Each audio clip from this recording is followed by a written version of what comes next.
What up, YouTubers and YouTubettes? So I'm gonna do some flash chromatography, and so what I'm starting with is this is the silica sand or silica gel that I purified in an earlier video, and so now I'm meshing it to get a similar size throughout all of it. And so now you see how dusty that is. Silica is really bad to breathe in, so you make sure you're wearing a dust mask if you're gonna mesh size it like how I am. And when I get done, I'll be back. Alright, so now in my column, I've got at the very bottom, well, there's the stopper at the very bottom, but then there's a little piece of cotton and the sand. And so now the sand, you want to be up past the curvature in the tube to where I have a little bit too much sand in there. But ultimately, there's no such thing as too much, I suppose. And so you're going to shake it to get it all nice and level. And now I'm going to put some petroleum ether in there just to get to the top of the sand. And I'm using petroleum ether and ethyl acetate as my two solvents. And so depending on what solvents you're using would be what you'll put in here.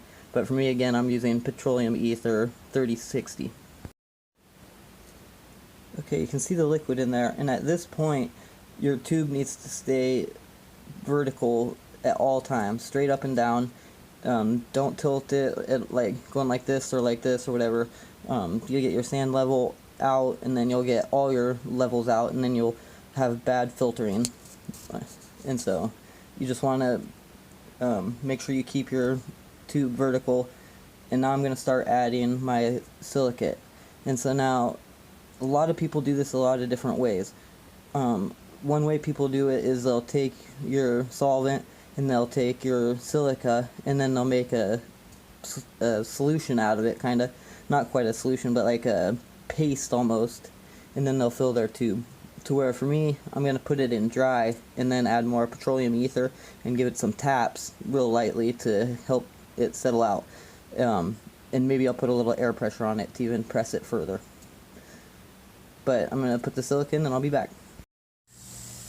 Alright, so for me, I'm following some literature, and in here I mix some 50-50 petroleum ether 3060 and ethyl acetate.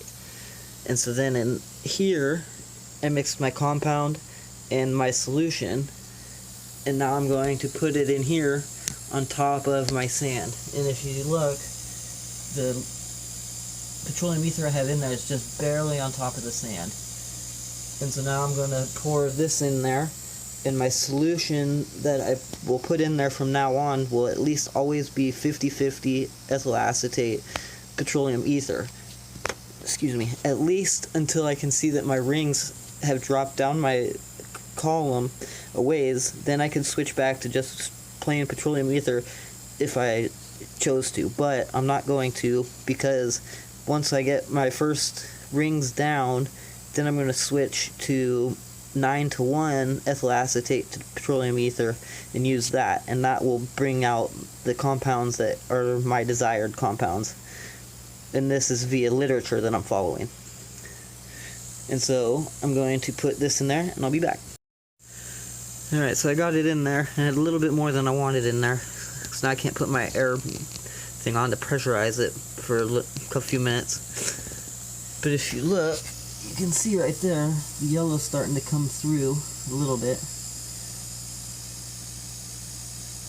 And so, it's doing what I want it to do. So now once it gets down to here, I'll come back so that way I can put my air thing on, and you can see that part, because it makes it speed up so much. And that's why it's called flash chromatography, is because you use air to push it, or vacuum it.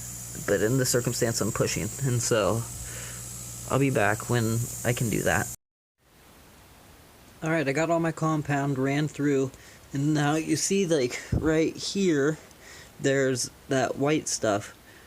I'm not 100% sure what that is, but I think that when I switch my solvent's polarity, that's going to get dissolved and run out in my elute. And so what I'm going to do is, depending on what your RF value is, would determine how many columns of solvent you need to run through. And like I said, I'm following literature, so I kind of already have all that detailed out for me. And so what I'm going to do is I'm going to run one more column of this 1-to-1 ratio solvent, and then I'm going to switch to 9-to-1 ethyl acetate petroleum ether. And once I feel that it's gone through that much or whatever and pushed it out, then I'm going to start collecting it, and that's where my compound that I'm trying to get should be. And now, doing this, don't throw away anything until you've made 100% sure where your compound is, because that way you can still that way you can still salvage it. So yeah, I'm gonna get that filled up and start running the next set of solvents.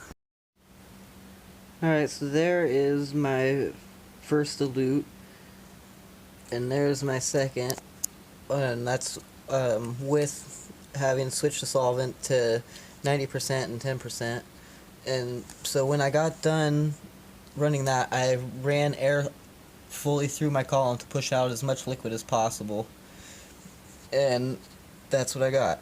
And so now what I'm gonna do is, well, what you could do is, if you have TLC plates, you could make a TLC plate with your silica gel G, and you'd run your dot test to make sure you have the right compounds in there. And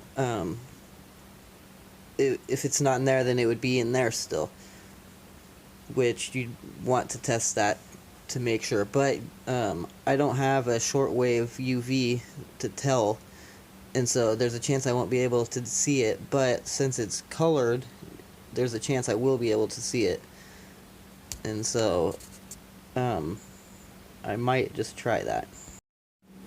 Yeah, I'll do TLC plates in another video. I'm pooped, and there's a lot to it, not just something I can just real add on here real quick like. So anyways guys, till next time, hope you liked it.